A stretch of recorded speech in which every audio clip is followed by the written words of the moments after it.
Hello, in this lesson, I want you to position and label triangles for use in the coordinate plane.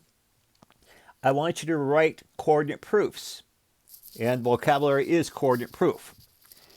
On example 1, we're told to position and label triangle XYZ, or right triangle XYZ, with leg XZ d units long in the coordinate plane.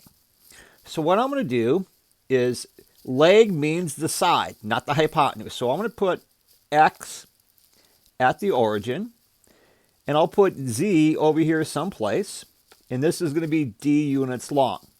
Since it's a right triangle, a right angle, if I have a horizontal line, my vertical line would be going up the side, and I'll call that Y then. So I have triangle XYZ. That is D units long for one of the legs. And I applied some of the basic things I'd like you to try to remember when you do your coordinate proofs.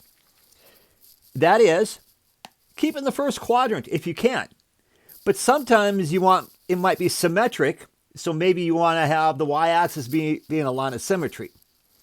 Place at least one side on an axis if you can.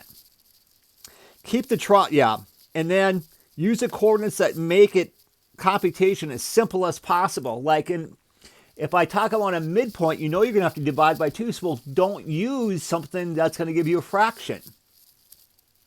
So let's take a look at example 2. I want to name the missing coordinates of this isosceles right triangle, QRS.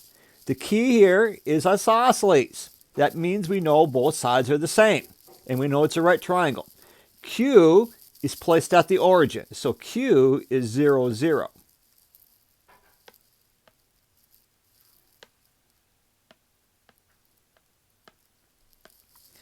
R is over C0, so in other words, we know Q to R is C units long, which means R to S is C units long. So that means that it is up C and over C.